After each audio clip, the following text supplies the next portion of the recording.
So this is AC Storyline, aka Awesome. Welcome back to my channel, and this is a review for The Devil's Wear Prada. Because I saw this way back in the day, um, in 2006, around that area. So I might have been like a kid or a preteen when this first came out. I saw it with my mom. Rewatched it.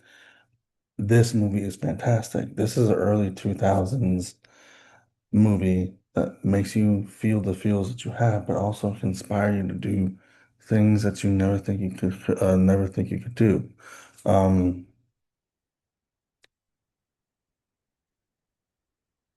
there's a character in here played by Anne Hathaway named Andy. She wants to be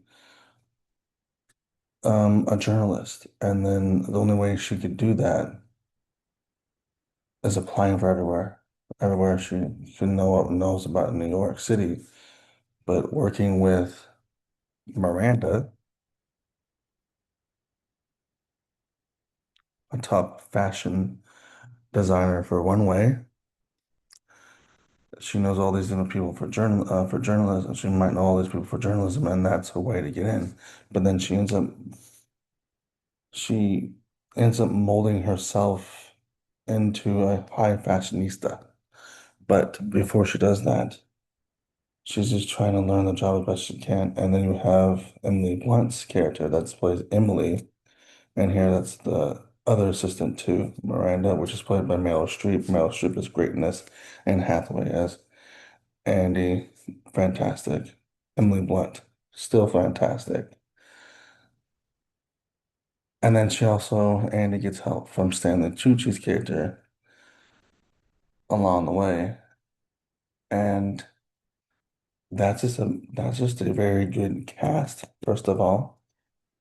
Um, you can marinate all those actors into one little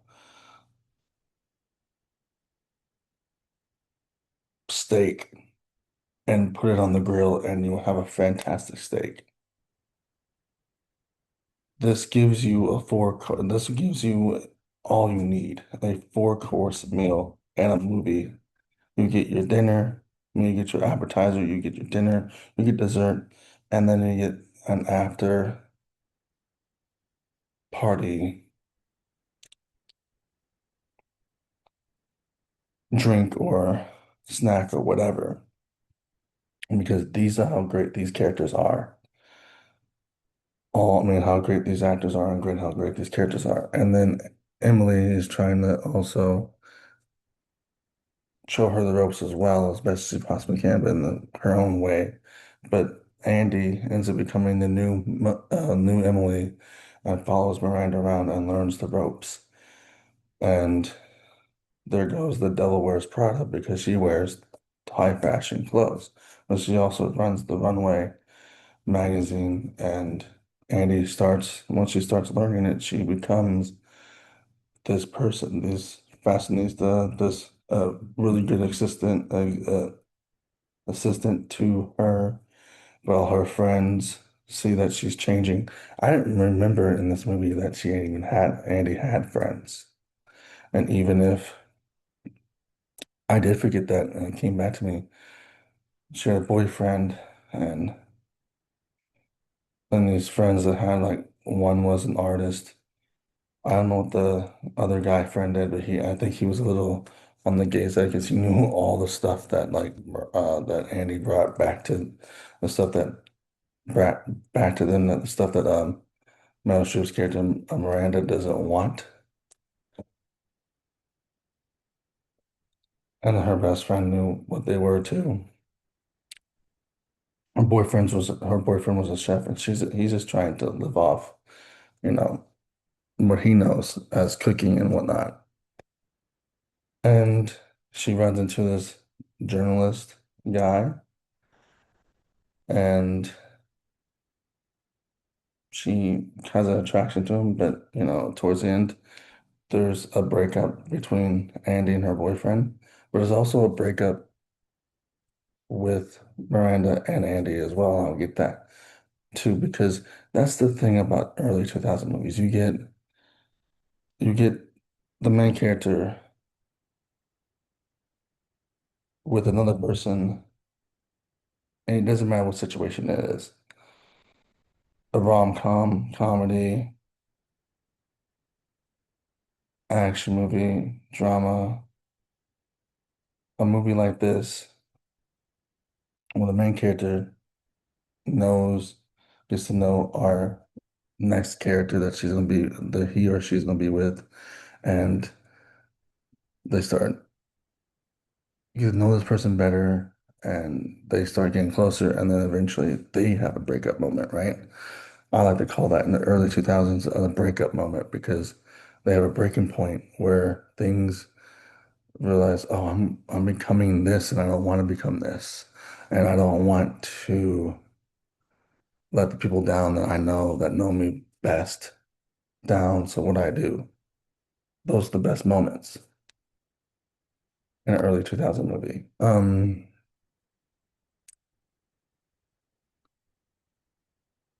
the journalist likes her and talks to her, but the journalist also helps her get a manuscript. This is actually in the movie, early manuscript of the Harry Potter books, or the next book, or either the next book or one of the books and how it ends, or the newest book. Either way, it all, what I'm saying here, all forms together because name dropping Harry Potter in this movie is in 2006. Harry Potter with Daniel Radcliffe and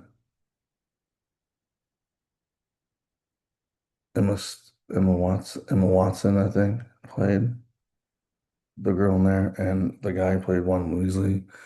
That was around that time, the early 2006, early 2006 to whenever they ended it. Now the Daniel Radcliffe is an adult. He's in a new TV show on ABC with um, Tracy Morgan, and he did other stuff like Swiss Army Knife, Man, and all this different stuff.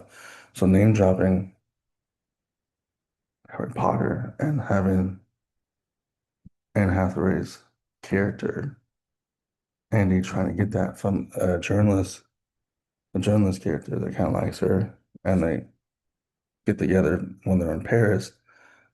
That's kind of interesting because you don't think about, oh, Harry Potter, and then when they're having this big, huge event in Paris, they name drop Snoop Dogg. Now, Snoop Dogg was pretty big back then, but Snoop Dogg wasn't even mentioned at the gala or the party, or he wasn't even there. I mean, he was mentioned, but he wasn't there. And Stanley Tucci's character, I forgot to talk about Stanley Tucci's character. Stanley Tucci's character is a big prevalent point in this because he helps her understand the fashion world and what to wear and what not to wear because she came in looking like a journalist that is kind of fashionable but doesn't really care about the high stakes of the fashion world until Stanley Tucci mentors her like a Jedi, like a Padawan. He took on a Padawan and he was the Jedi of the fashion world. And Emily Blunt's character, yes, she was trying to get ready for Paris and all that stuff like that. And Hathaway's character took that from her because she was running late for stuff that Miranda wanted, which was Meryl Streep's character. And she gets in an accident, breaks one of her legs, but her character was full prevalent because she was the first um, assistant. So, but also you learn a lot about the fashion world, the stuff that they name dropped, like Cabana and I think Gucci and all these different other like fashion designers that I can't even name off, but some of them might not be, some of them are still around, but we do have these newer ones coming out of nowhere. Um, and that world's always constantly changing, but also staying the same because like we bring stuff back from the early 2000s or the 90s or the 80s, and we bring them back into our modern day. So everything's changing. Um, but also it's knowing how to dress. And this movie is knowing how to dress with the right accessories, from necklaces to bracelets to dresses to shoes, boots, everything. Even girls do that all the time, but even guys, we like to also dress up. Don't be lying to ourselves. We like to dress up. We like to figure out what hat goes with what shirt goes with what pants, and what shoes, and what socks. And if it's cold outside, what jacket fits with the shirt. So we do the same thing. But girls do on a different level. They also have to do the makeup and everything. So this movie is kind of not, I mean, kind of for everyone, but not for everyone. But I enjoyed it because it was fun. I had a memory watching with my mom, but it was just a fun to early 2000s movie that I'm glad they're doing for a sequel. There's a reason why I'm reviewing this, because they're doing a sequel of Devil Wears Prada 2, and Andy's character is coming back to Runway, or either she's a journalist now, so she's coming back to Runway to be doing a article or a piece on Runway since she left. And yeah, and the breakup moment, not just between the boyfriend, not between Andy's character and her boyfriend, but also in this, where she was trying to warn Meryl Streep about who was going to take over her company. It's like, you didn't know, I didn't know that. But Meryl Streep's character is like, you have so much, you admire me as so much of me. And it's not like I did not know that they were doing that. Don't act like I did not know. But everyone wants to be us.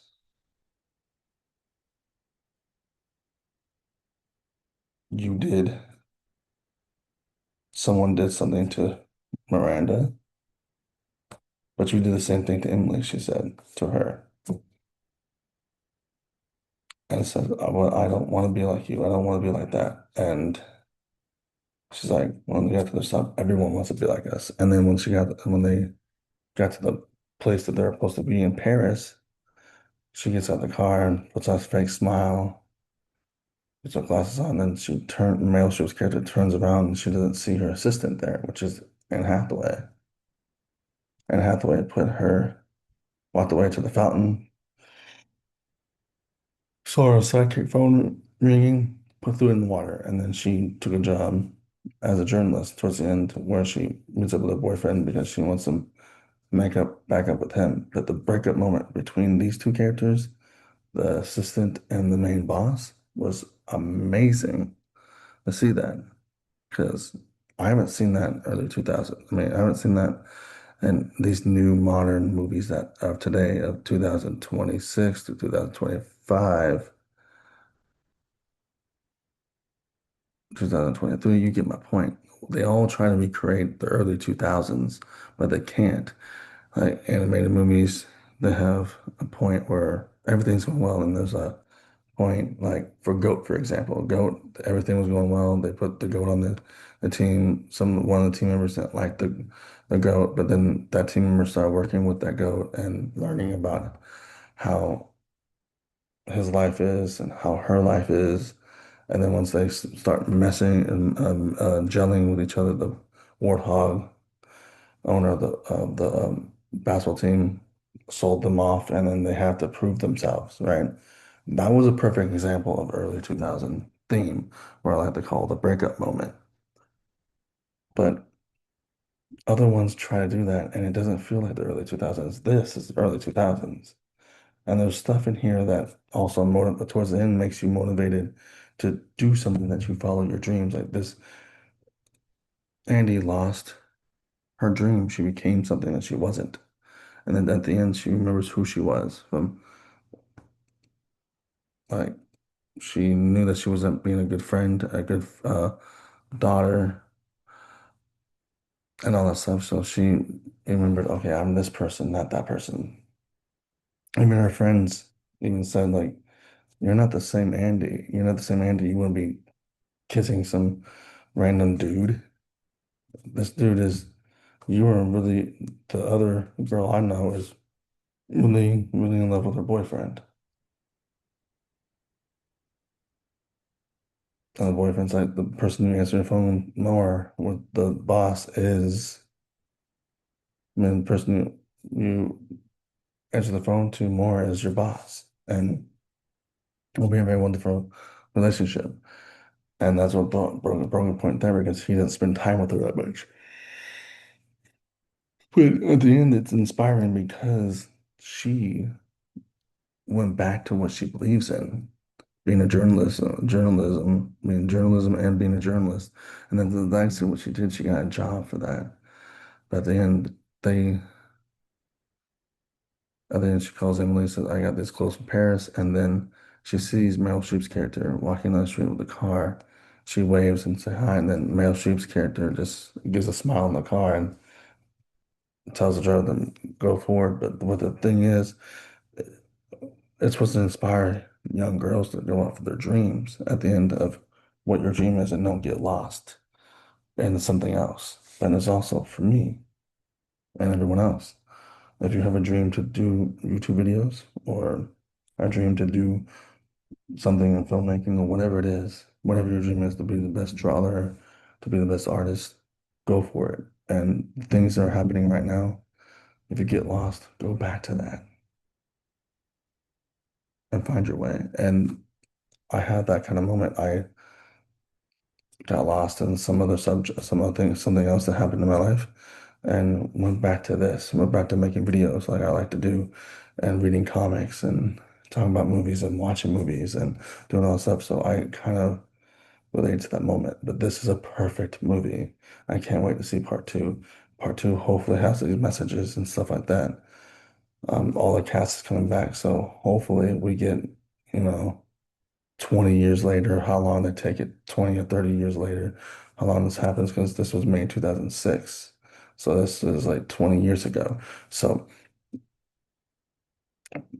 perfect movie. And tomorrow I'm going to see um, Speed Racer for the first time. Now it's in 2008.